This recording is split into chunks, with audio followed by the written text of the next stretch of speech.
गर्मी बहुत हो रही है जी। ये लीजिए छाछ पी लीजिए। आप खेतों में जा रहे हैं, बहुत तेज धूप है।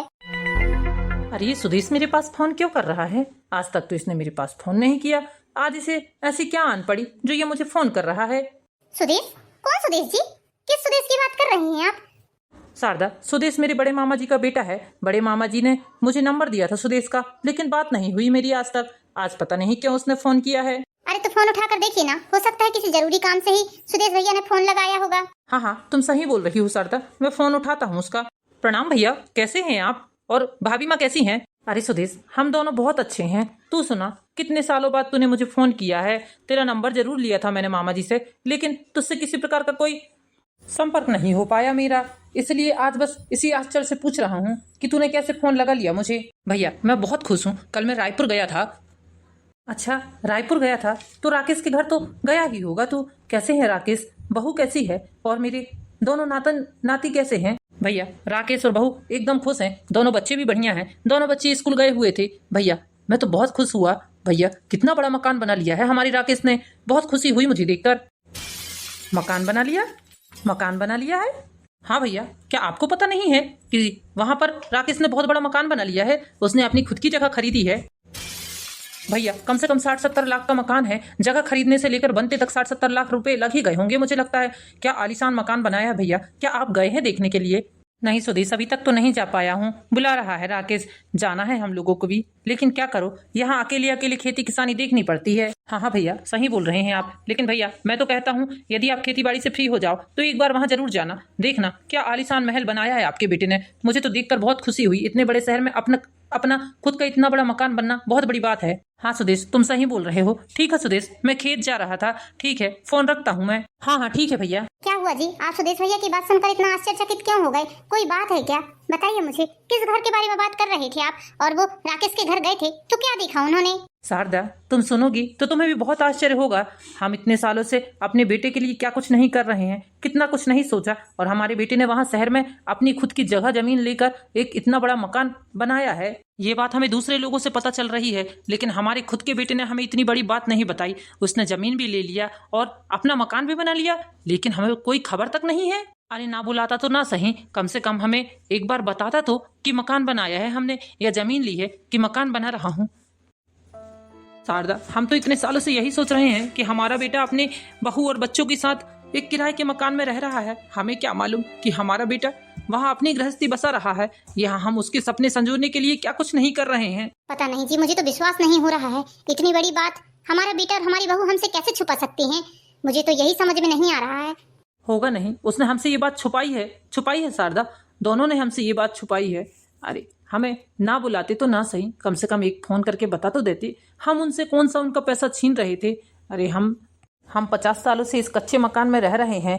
इस मकान की हर साल मरम्मत करवा लेते हैं, ये सोचकर कि यदि हम कल को कच्चा मकान से पक्का मकान करवाते हैं तो कितने पैसे लगेंगे। वही पैसे बचेंगे तो हम उन पैसों को अपने बेटे के पास पहुंचा देंगे शहर, ताकि हमारा बेटा अच्छे से अपने बच्चों को पढ़ा लिखा सके, उसकी गृहस्थी अच्छे से चल सके। सोचते होंगे बुढ़ा बुढ़ी का क्या है, आज मरे कल तीसरा है। इन लोगों से मतलब रखने से कोई काम भी नहीं है। इसलिए तो वो चारों अपनी अपनी जिंदगी में खुश हैं, अपनी गृहस्थी में खुश हैं। हमें क्यों बताएंगे वो लोग? हम कौन होते हैं उनके जो हमें बताएंगे? अरे आप टेंशन मत लीजिए। ऐसा हो सकता है कि किसी कारण बस उसने नहीं बताया हो, या हो सकता है कि सुदेश भाई साहब शायद। सुदेश भाई साहब शायद? मतलब क्या है तुम्हारा? क्या सुदेश झूठ बोल रहा है? अरे उसे झूठ बोलने से मिलेगा भी क्या? ये बताओ, क्या उसे राकेश पैसे दे रहा है, क्या मैं पैसे दे रहा हूँ? कोई किसी का कुछ नहीं है। जिस बेटे के लिए हमने इतने सपने देखे, जिस बेटे को हमने शहर में पढ़ाया लिखाया, उसकी गृहस्थी बनाई, उसकी शादी करी, उसके दोनों बच्चों का पालन पोषण किया, आज उसी बेटे ने इतना बड़ा काम कर लिया, लेकिन हमें बताना तक जरूरी नहीं समझा। बुलाना तो बहुत दूर की बात है। अरे आप चिंता मत करिए ना, आप ज्यादा मत सोचिए। ये लीजिए छाछ पी लीजिए। नहीं शारदा, मेरी भूख प्यास सब खत्म हो गई है। अब मैं जा रहा हूँ अपने खेत। बस तुम्हारे अलावा ये खेत ही तो हैं जिन्हें देखकर मुझे अपनेपन का एहसास होता है। बाकी दुनिया तो सब धोखेबाज है। लेकिन राकेश ने हमसे इतनी बड़ी बात छुपाई क्यों होगी? अरे हमें तो और ज्यादा खुशी होती कि हमारे बेटे ने इतने बड़े शहर में इतना बड़ा मकान बनाया है। कितनी खुशी की बात होती, लेकिन हमारे बेटे ने छुपाया क्यों? हम उसे मना थोड़ी ना करते। कोई किसी का नहीं है यहाँ, सब मतलब के हैं। सारे मतलब के रिश्ते हैं इधर। ना ही बेटा अपना है, ना ही बहू अपनी है। कोई किसी का नहीं है, सब दिखावटी रिश्ते हैं। जब तक लोगों को मतलब रहता है तब तक ही वो रिश्ते निभाते हैं। जब लोगों का मतलब खत्म हो जाता है तब लोग सारे रिश्ते भूल जाते हैं। इतना बड़ा मकान बना लिया हमारे बेटे ने शहर में, और हमें ये खबर देना जरूरी नहीं समझा। मैं भी शारदा को ये बात बोल दूंगा, मेरे मरने के बाद मेरे बेटे को किसी प्रकार की कोई खैर खबर ना दी जाए। मुझे मेरा किसी के भी हाथ अंतिम संस्कार करवा दिया जाए, लेकिन मेरे बेटे के हाथ ना करवाया जाए, क्योंकि उसने मुझसे इतनी बड़ी बात छुपाई है। वो मुझे कुछ समझता ही नहीं है। इन लहलहाते और हरे भरे खेतों को देखकर मुझे कितनी खुशी होती थी, लेकिन आज इनको देखकर मुझे एक दुख हो रहा है, एक गम सा हो रहा है कि मैंने क्यों इतनी मेहनत की, क्यों दिन रात एक करके इतनी फसल लगाई। किसके लिए इतनी मेहनत करता था मैं? मेरा एक बेटा है, उसी के लिए मैंने इतनी मेहनत की कि यदि खेती अच्छी होगी, फसल अच्छी होगी तो पैसे ज़्यादा आएंगे, पैसे ज़्यादा आएंगे तो मैं शहर अपने बेटे के लिए पहुँचाऊँगा पैसे। मुझे क्या मालूम था कि मेरे ही पैसों से मेरा बेटा अपने लिए इतना बड़ा मकान खरीदेगा और मुझे इतनी सी खबर तक नहीं करेगा। एक यही जगह थी जहां मुझे सबसे ज़्यादा सुकून मिलता था, लेकिन आज ये जगह मुझे खाने को दौड़ रही है। अरे मैं तो रामप्रकाश काका जी के घर ही जा रहा था, लेकिन काका जी तो यहीं बैठे मिल गए। चलो उनसे यहीं बात कर लेता हूँ। राम राम काका जी, कैसे हैं आप? काका जी, मैं तो आपके घर ही जा रहा था, मुझे क्या पता कि आप यहीं मिल जाएंगे। चलो मिल ही गए हैं तो आपसे काम की बात कर ही लेता हूँ। भुवनेश्वर, आज मेरा किसी भी प्रकार की कोई भी बात करने का जरा भी मन नहीं है। तू एक काम कर, कल आ जाना, कल बात करेंगे हम। क्या बात है तू? क्या हुआ काका जी, आज बड़े उदास दिख रहे हैं आप? कोई बात है क्या? आप बहुत चिंता में दिख रहे हैं, क्या हुआ? भुवनेश्वर, एक बात याद रखना कि जीवन में अपने लिए सबसे ज्यादा सोचना, उसके बाद बाल बच्चों के बारे में सोचना, वरना तुम्हारा जीवन ऐसे ही खत्म हो जाएगा। सारा जीवन बस बेटे और बेटियों की पूर्ति करने में ही निकल जाएगा और अपना जीवन जी ही नहीं पाओगे। इसलिए यही समय है, तुम अपना जीवन अच्छे से जियो, अपने मन मर्जी का करो। क्योंकि कई बार ऐसा होता है कि हम अपनी इच्छाओं को मार मार कर अपने बेटा बेटी की पूर्ति करते हैं, लेकिन हमारी सबसे बड़ी बेवकूफ़ी यही होती है। ये क्या बोल रहे हैं काका जी आप? मुझे आपकी बात समझ में नहीं आ रही है। भुवनेश्वर, बस ऐसा है कि बात को ना ही समझ तो ही बेहतर होगा। ठीक है भुवनेश्वर, अब मैं घर चलता हूँ। तेरी काकी रास्ता देख रही होगी मेरा। रामप्रकाश जी अपने बेटे को बहुत प्यार करते थे। एक ही बेटा था रामप्रकाश जी का। जैसा कि आपने सुना, रामप्रकाश जी ने बताया कि उन्होंने उसकी पढ़ाई लिखाई के लिए क्या कुछ नहीं किया और सब कुछ उसकी मन मर्जी से करते थे, उसके हिसाब से करते थे, जिसमें वो खुश रहता था वही काम करते थे रामप्रकाश जी। लेकिन जब मकान बनाने की इतनी बड़ी बात उन्हें पता चली तो उनके दिल में बहुत ठेस पहुंची और इस बात को उन्होंने अपने दिल में बैठा लिया। ना जाने आज काका जी को क्या हो गया है। ऐसे तो बड़े भले चंगे रहते हैं, बड़ी हंसी मजाक करते हैं, आज कैसी गंभीर सी बातें कर रहे थे। कितनी देर से खेत गए हैं, ये अभी तक नहीं आए हैं। हे भगवान, ठीक तो होंगे ना ये? इनकी बड़ी चिंता हो रही है मुझे। इन्हें बहुत ठेस पहुंची है ये बात सुनकर कि राकेश ने हमें बिना बताए शहर में मकान बना लिया है। लो, आ भी गए। अरे शारदा, तू यहाँ सामने क्यों बैठी है? जाकर खाना खा पी ले, उसके बाद थोड़ी देर आराम कर लेना। यही दोपहर का समय तो मिलता है तुझे सोने के लिए। मैं जानती हूँ जी, आपके दिल को बहुत ठेस पहुंची है ये जानकर कि हमारे बेटे ने शहर में मकान बना लिया है, लेकिन ये बात हमारे बेटे ने हमें क्यों नहीं बताई? इस बात से भी आपको बहुत ठेस पहुंची है, लेकिन मैं कहती हूँ ये बात सच है या झूठ है? एक बार राकेश को फोन लगाकर पूछ तो लो। किसी के भी कुछ भी बोलने से हम अपने मन में इस तरह अपने बेटे के प्रति मैल नहीं रख सकते हैं। मैं कहती हूँ एक बार आप फोन लगाकर पूछ तो लो उससे। अरे शारदा, क्या ही पूछें? अब ये बता कि हमारा भाई सुदेश वो झूठ थोड़ी ना बोलेगा। उसे क्या करना है किसी के मकान से, किसी की धन दौलत से? वो तो बेचारा खुशी के मारे खुश होकर हमें बता रहा था कि कितना अच्छा मकान बनाया है उसने, ना कि वो जलनखोरी से बता रहा था। तुम ये बात समझ लो। मेरी मानो तो एक बार राकेश को फोन लगा ही लो। ठीक है, तो उसके मुंह से भी सुन लेते हैं। चलो अंदर चलो। ठीक है, तो तुम उससे मकान के बारे में कोई जिक्र नहीं करोगी, बस चुपचाप ये सुनोगी कि वो अपने मुंह से बताता है या नहीं बताता है। हाँ ठीक है। हेलो राकेश बेटा, कैसे हो तुम और बहू कैसे हैं? हमारे नाती और नातिन कैसे हैं दोनों? बहुत याद आ गई है बेटा उन दोनों की। हाँ माँ, हम बहुत अच्छे हैं। और आप दोनों कैसे हो? पिताजी कैसे हैं? हम दोनों ही बहुत बढ़िया है बेटा। बहू कहाँ है? बहू से बात कराओ जरा, बहुत दिन हो गए बहू से बात नहीं हुई है। हाँ हाँ माँ, ये तो है। लो बात कर लो। ये लो पूर्वी, माँ से बात करो। प्रणाम माँ जी, कैसी हैं आप? और बाबूजी कैसे हैं? ठीक है बेटा, हम लोग दोनों ही बहुत अच्छे हैं। तुम लोगों की बहुत याद आ रही थी तो मैंने सोचा कि क्यों ना फोन लगा लिया जाए आज तुम दोनों को। घर के काम धंधे से और बच्चों से इतनी भी फुर्सत नहीं मिल पाती है कि किसी को फोन लगाकर चार बात कर सकूं। मैं खुद आप लोगों को फोन लगाने के लिए तरस रही हूँ। हाँ बेटा, वही तो। और सुना बेटा, क्या हाल चाल है? क्या कर रही हो वैसे तुम आज? माँ जी, बच्चों को स्कूल पहुँचाया है, अब ऐसा लग रहा है बहुत ही ज्यादा थकान हो गई है, अब थोड़ी देर आराम करूंगी। ठीक है बेटा, आराम करो, फोन रखती हूँ मैं। देख लिया भाग्यवान तुमने, दोनों से बात हुई लेकिन दोनों में से किसी एक ने भी नहीं बताया कि उन्होंने जमीन ले ली है और मकान बना लिया है। देखा तुमने अपने बहू बेटों को। राम प्रकाश जी अपनी बहू और बेटों की बात सुनकर और भी ज्यादा गुस्से में आ जाते हैं। उनका गुस्सा सातवें आसमान पर रहता है। अब तो वो अपने बहू बेटों की शक्ल देखना भी पसंद नहीं कर रहे थे। धीरे धीरे करके 8 दिन बीत गए। प्रतिभा, मैं सोच रहा हूँ माँ बाबूजी को बुला लेते हैं फोन करके। 2 दिन के बाद हमारे घर का उद्घाटन भी होना है। अब तो उन्हें बताना ही पड़ेगा कि हमने नया घर बनाया है। बाबूजी को फोन करके मैं सारी बात बता देता हूँ, उन्हें सारी कंडीशन भी समझा देता हूँ कि हमने उन्हें सरप्राइज देने के लिए ये मकान बनाया है। यदि उन्हें बाद में ये बात पता चलेगी तो उन्हें बहुत दुख पहुंचेगा। मैं तो कहती हूँ फोन करने से अच्छा है कि हम माँ बाबूजी को सामने से लेने के लिए चलते हैं। हम लोग जाएंगे तो बात कुछ और होगी और फोन में बताएंगे तो उन लोगों को इस बात का बहुत ज्यादा दुख पहुंचेगा कि एक तो हमने इतना बड़ा मकान उनसे बिन बोले बिन बताए बना लिया, और दूसरी बात ये है कि उन्हें कितनी बड़ी बात हम उन्हें फोन करके बता रहे हैं। एक तो देखिए बुजुर्ग हैं वो लोग, हो सकता है किसी बात का झटका लग जाए, किसी चीज का टेंशन हो जाए। इसलिए समझदारी की बात यही है कि हम लोग खुद ही चलते हैं कल और माँ बाबूजी को अपने साथ लेकर आ जाते हैं। साथ में लाने की बात ही कुछ और रहेगी। ऐसे में तो मैं बता रही हूँ आपको कि माँ बाबूजी आने वाले नहीं हैं। एक तो ऐसे ही उन्हें गुस्सा हो जाएगी इस बात की कि हम लोगों ने बिन बोले बिन बताए मकान बना लिया है।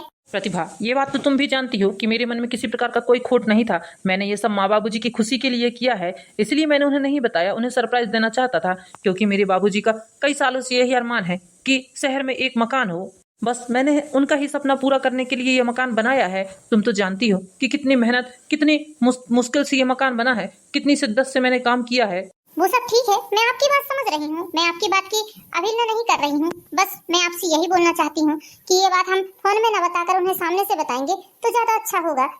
और देखिए जब माँ बाबूजी को इतनी बड़ी बात पता चलेगी तो वैसे भी वो गुस्सा होंगे ही। फोन में बात करने से और सामने से बात करने से बात अलग होती है। अब हम फोन में कितनी बात करेंगे, आप ही बताइए। प्रतिभा, मेरे पास इतना टाइम नहीं है, लेकिन तुम्हें तो पता है परसों के दिन घर का उद्घाटन होना है। सारी तैयारियां करनी है, खाने वाले को देखना है, सारे मेहमानों को अलग फोन करके बताना है। अब मैं अकेला अकेला क्या क्या कर लूं, तुम बताओ। एक दिन वहां चला जाऊंगा तो 2 दिन मेरे ऐसे ही नाश हो जाएंगे। वो सब हो जाएगा, मैं ये सब कुछ नहीं जानती हूँ। बस मैं ये जानती हूँ कि आप फोन में नहीं बताएंगे माँ बाबूजी को। हम लोग कल लेने जा रहे हैं उनको, बस इससे आगे और कुछ नहीं बोलूंगी मैं। क्योंकि मैं पक्का बता रही हूँ कि यदि आप फोन करके बताएंगे उन्हें तो वो बिल्कुल आने वाले नहीं है। और मैं ये बिल्कुल नहीं चाहती कि माँ बाबूजी इस तरह हमसे नाराज हों। हमने इतना बड़ा काम किया है, उन्हें नाराज करके इतना बड़ा काम करना उचित नहीं है।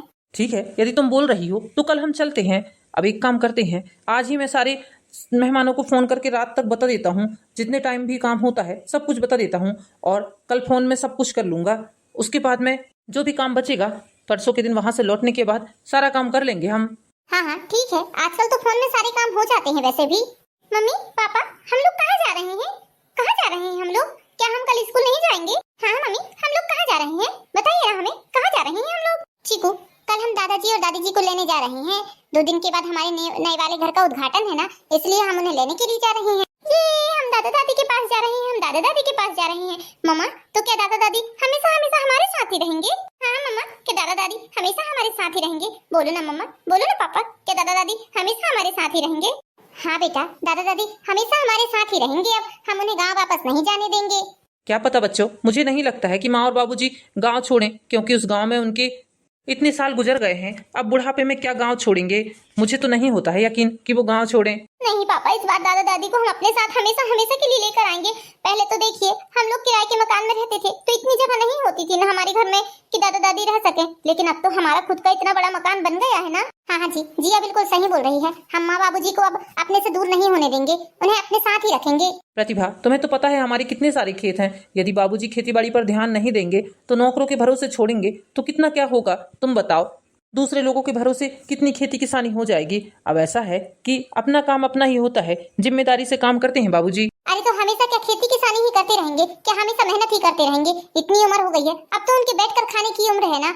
अब इस घर में आएंगे और आराम से रहेंगे। मैं कुछ नहीं जानती हूँ, अब इसके आगे मैं कुछ नहीं बोलूंगी। उम्र के हिसाब से इंसान के शरीर में शक्ति भी नहीं रहती है, इसलिए धीरे धीरे करके अब वो भी कमजोर होते जा रहे हैं। इसलिए आप ये मत बोलिए कि खेती किसानी करेंगे। उनको तो आप साफ यही बोलना कि आप खेत बेच दो या फिर अधिया दे दो, बस। ठीक है, चलो कल सुबह जाने की तैयारी कर लो। अब रात भी बहुत होने लगी है, जाओ जाकर कल सुबह चलने की तैयारी करो। हाँ हाँ ठीक है, चलो बच्चों अब चलकर सो जाओ, फिर तुम्हें सुबह चलना भी है ना। ये हम दादा दादी के गाँव जा रहे हैं। अरे ये मेरे घर में इतनी बड़ी गाड़ी किसकी खड़ी है? कौन आया है अंदर? अंदर जाकर देखता हूँ। तुम लोग बैठो बेटा, मैं अभी तुम्हारे लिए खाने के लिए कुछ बना कर लाती हूँ। अरे नहीं मम्मी जी, मेरे होते हुए भला आप क्यों बनाएंगी? आप बैठिए, आपके बेटे के साथ मैं बना कर लाती हूँ। वैसे भी ये सौभाग्य मुझे बड़ी मुश्किल से मिला है। अरे लो, तुम्हारे बाबूजी भी आ गए। राकेश बेटा, मेरे दादू, मेरे दादू। प्रणाम बाबूजी, कैसे हैं आप? प्रणाम बाबूजी। खुश रहो बेटा, खुश रहो। कैसे हैं बाबूजी आप?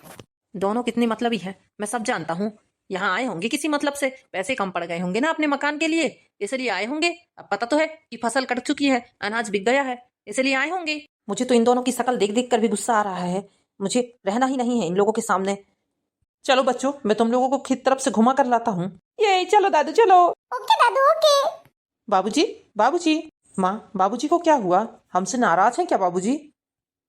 अरे बेटा, तुम्हारे बाबूजी की तबीयत कुछ दिनों से थोड़ी ठीक नहीं है ना, बस इसलिए उन्होंने तुमसे ठीक से बात नहीं की। अभी आएंगे तो खुद ही बात करने लगेंगे।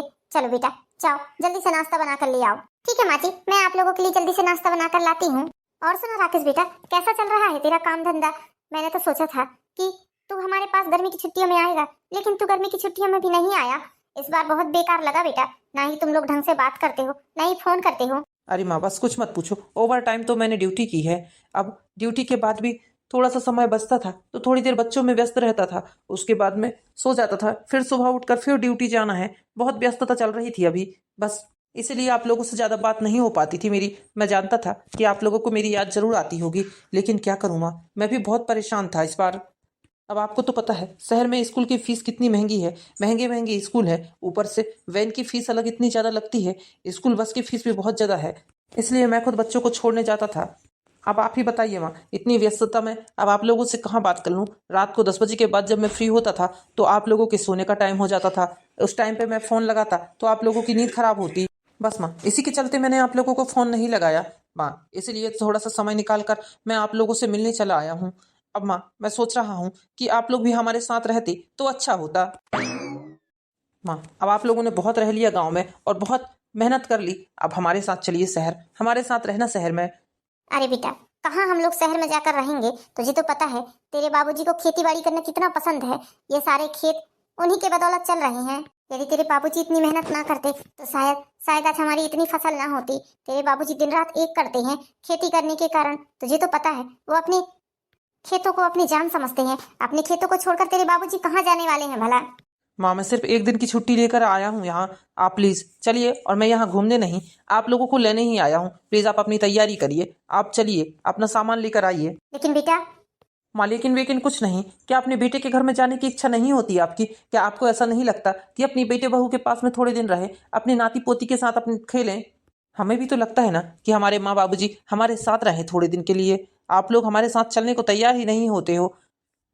चलिए ना माँ, प्लीज़ माँ चलिए, तैयारी कर लीजिए। बच्चों को भी तो ये लगना चाहिए कि उनके दादा दादी हैं, उन्हें भी अपने दादा दादी के साथ खेलने का सौभाग्य मिलना चाहिए ना माँ। बताइए आप मुझे, यदि आप लोग हमारे साथ रहने ही नहीं चलेंगे तो बच्चों को आपके प्रति प्रेम कैसे होगा?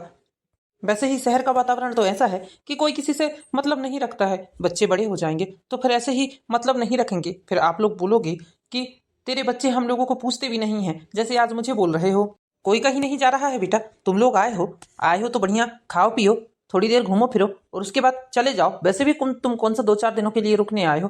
तुम तो आज आए हो, शाम तक निकल जाओगे। तुम्हें कौन सा गाँव भाता है? तुम्हें हमने पाल पोस कर इतना बड़ा कर दिया, पढ़ाया लिखाया, तुम्हारी शादी ब्याह कर दी, हमारा कर्तव्य खत्म हो गया तुम्हारे प्रति। अब तुम जाओ, आराम से रहो, तुम लोगों का कोई कर्तव्य है ही नहीं है हमारे प्रति। बाबूजी, ये कैसी बातें कर रहे हैं आप? बाबूजी प्लीज चलिए ना। हाँ हाँ बाबूजी चलिए ना, यहाँ पर वैसे भी कुछ नहीं रखा है। बहू, ये तो बिल्कुल मत बोलो कि इस गांव में क्या रखा है। अरे आज जो तुम्हारा पति तुम्हारे सामने खड़ा है ना सूट बूट पहनकर, ये इसी गांव की बदौलत है, इसी गांव की खेती किसानी की बदौलत है। नहीं बाबूजी, मेरा कहने का मतलब वो नहीं है। बाबूजी, हम लोग बस इतना चाहते हैं कि आप लोग हमारे साथ चलें और हमारे साथ चलकर शहर में रहें। हमें शहर क्यों ले जाना चाहती हो बहू, क्या बात है? बस बाबूजी आप चलिए ना, प्लीज बाबूजी हमारी बात मान लीजिए। यहाँ आ गए हो तो बाबूजी बाबूजी मामा कर रहे हो। अरे तुमने कभी सोचा है अपने मन से कि चलो हम एक दिन अपनी माँ को, अपने बाप को फोन लगाकर उनकी खैर खबर ले लें? बाबूजी, माँ को फोन लगाती थी, थोड़ी व्यस्तता के चलते हम लोग बात नहीं कर पाए। अब आपको तो पता है हम दोनों ही जॉब करते हैं, इसलिए इतना टाइम नहीं मिल पाता था कि आप लोगों से बात कर सकें। बस बस बहू, ये फालतू की बातें हमसे मत करो। जैसे बात करने का मन होता है ना, वो कैसे भी करके बात करता है। सॉरी बाबूजी, गलती हो गई, अब ऐसी गलती नहीं होगी। लेकिन बाबूजी प्लीज चलिए ना, शहर चलिए ना बाबूजी। आप लोगों को बच्चे बहुत ज्यादा मिस करते हैं। हाँ तो ठीक है, बच्चों को गांव में ही रहने दो। अरे ये गांव उनके बाप दादाओं की पैदाइश है, उन्हें भी तो इस गांव की मिट्टी से लगाव होना चाहिए या नहीं होना चाहिए। एक काम करो, तुम दोनों चले जाओ, बच्चों को यहीं छोड़ दो। लेकिन हम किसी भी हालत में शहर नहीं जाएंगे। क्यों बच्चों की तरह जिद कर रहे हैं जी? जब बेटे और बहू हम लोगों को ले जाना चाहते हैं अपने साथ में शहर, तो क्यों नहीं चल रहे हैं? अरे कौन सा हमेशा वहाँ रहना है हमें? 2-4-8 दिनों की बात है, 2-4-8-15 दिनों में आ जाएंगे हम वापस। क्यों बच्चों की तरह जिद कर रहे हैं? चलिए ना। शारदा, तुम्हें जाना है तुम भी चले जाओ, मैं तुम्हें जाने के लिए मना नहीं कर रहा हूँ, लेकिन मैं नहीं जाऊंगा, बस इतनी बात सोच लो। प्लीज दादू चलिए ना दादू प्लीज। हाँ दादू चलिए ना, प्लीज दादू, प्लीज दादू चलिए ना, दादू चलिए ना, प्लीज दादू, दादू। ओ दादू चलिए ना। ठीक है बच्चों, यदि तुम लोग बोल रहे हो तो ठीक है, चलता हूँ, लेकिन मैं सिर्फ और सिर्फ इन बच्चों की खातिर जा रहा हूँ, इतना सोच लो राकेश बेटा। राकेश अपने माता पिता को शहर ले जाते हुए बहुत खुश हो रहा था। उसे लग रहा था कि इतने सालों से मेरे पिताजी का जो सपना है आज वो पूरा हो गया। वो अपने पिताजी को सरप्राइज देना चाहता था। बेटा ये इतना बड़ा घर? हाँ मम्मी जी। बाबूजी, ये घर आपका है और माँ का है। इस घर में मैंने आपका और माँ का नाम लिखवाया है। ये घर मेरा नहीं, आप लोगों का है। आइए बाबूजी, अंदर चलिए, मैं आपको सारी बात बताता हूँ। माँ बाबूजी आप लोग बैठिए, मैं आप लोगों के लिए जल्दी से चाय नाश्ते का इंतजाम करके आती हूँ। बाबूजी, 2 दिनों बाद इस घर का गृह प्रवेश है और मैं चाहता था कि इस घर के असली मालिक और मालकिन के हाथों ही गृह प्रवेश हो। और देखो, मैंने आप लोगों को लेकर आ गया। बाबूजी मुझे माफ कर दीजिए, मैं जानता हूँ कि आप मुझसे नाराज हैं। कहीं ना कहीं से आपको ये बात पता चल ही गई होगी कि मैंने मकान बनाया है। लेकिन बाबूजी, बरसों से मेरा यही सपना था कि मैं शहर में एक मकान बनाऊं जो मेरे माता पिता के नाम से हो। और आपका भी यही सपना था ना बाबूजी कि शहर में मेरा एक मकान हो। तो बस आपका सपना पूरा किया है बाबूजी मैंने। मैं आपको सरप्राइज देना चाहता था, इसी के चलते हम लोगों ने आपको कुछ भी नहीं बताया और इसीलिए हम 2 साल से आपसे ज़्यादा बात भी नहीं कर रहे थे, क्योंकि हम नहीं चाहते थे कि किसी भी द्वारा आपको पता चले कि शहर में हमारा मकान बन रहा है। बाबूजी, जो आपके चेहरे की खुशी है, उस खुशी को देखने के लिए मैं तरस गया था। बाबूजी, आप जो पैसे मुझे पहुंचाते थे ना गांव से, उन पैसों को जोड़ जोड़ कर रखता था मैं। उन पैसों को मैंने खर्च नहीं किया और उसके बाद में जो मेरी सैलरी आती थी, प्रतिभा की सैलरी आती थी, उस सैलरी में से कुछ पैसे बचा कर मैंने ये प्लाट लिया। फिर उसके बाद में घर तैयार किया है। मैंने बहुत मेहनत की है, बहुत जद्दोजहद की है पापा इस मकान को बनाने के लिए। बस हर दम मेरा एक ही सपना था कि मैं किसी भी तरीके से आपका सपना पूरा कर सकूं। और देखो बाबूजी, आज मैंने ये सपना पूरा कर दिया है। बेटा मुझे माफ़ कर दे तू, क्योंकि जब से मुझे पता चला था कि तूने शहर में मकान बना लिया है, तब से मैं ना जाने तेरे बारे में क्या कुछ सोच रहा था। मैं सोचता था कि मेरा बेटा शहर जाकर बदल गया है। यदि मुझे ऐसा पता होता कि तूने ये घर बनाया है और तू मुझे बता देता तो शायद मैं ऐसा कुछ ना सोचता। लेकिन बेटा जो भी हुआ अच्छा ही हुआ। मैंने बिना सोचे बिना समझे तुझे क्या कुछ नहीं बोल दिया। तू तो मेरा कलेजे का टुकड़ा है बेटा, जिगर का टुकड़ा है। मैं तुझे अपने आप से दूर कभी नहीं कर सकता। मुझे तो अपने आप में गुस्सा आ रहा है कि मैंने अपने बेटे के बारे में इतना गलत कैसे सोच लिया, इतनी गलत धारणा कैसे बना ली। नहीं बाबूजी, आप कभी गलत नहीं हो सकते। जो बाप अपने बेटे की तरक्की के लिए खेतों में दिन रात मेहनत करता है, न उसे धूप लगती न बारिश का पता चलता है, उस बाप को मैं कभी गलत नहीं बोल सकता। मेरे लिए तो आप देवता हैं देवता। आपने मेरे लिए जो किया है वो मैं आपका ऋण कभी नहीं उतार सकता।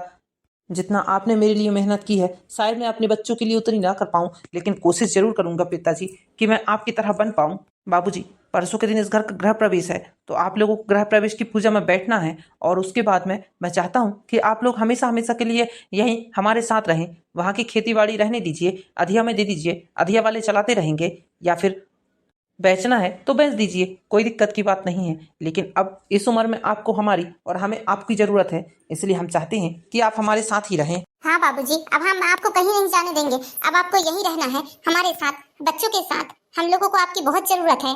बेटा मुझे क्या मालूम था कि तुम्हारे मन में मेरे लिए और अपनी माँ के लिए इतना प्रेम छुपा है।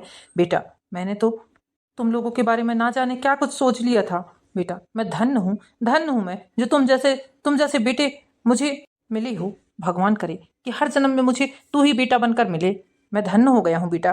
बाबूजी हम भी बहुत खुशकिस्मत हैं कि आप दोनों हमें मिले हैं।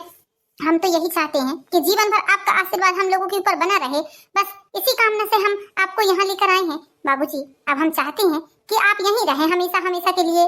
हाँ बाबूजी, आप लोगों के बिना हमारी फैमिली अधूरी अधूरी लगती है। आप लोग यहाँ आ जाएंगे तो हमें आप लोगों का बहुत सहारा रहेगा और हमारी फैमिली भी कंप्लीट हो जाएगी। मेरे बच्चों को दादा दादी का प्यार मिलेगा, जिस प्यार के लिए मेरे बच्चे तरसते हैं वो प्यार उन्हें मिलेगा। मैं बहुत खुश हूँ बाबूजी। वही मैं सोचूं कि मेरा इतना संस्कारी, इतना गुणवान बेटा ऐसे कैसे कर सकता है। इसके पीछे ये राज था, मुझे अब पता चला है। बेटा मैं धन्य हो गया हूँ, धन्य हो गया हूँ मैं।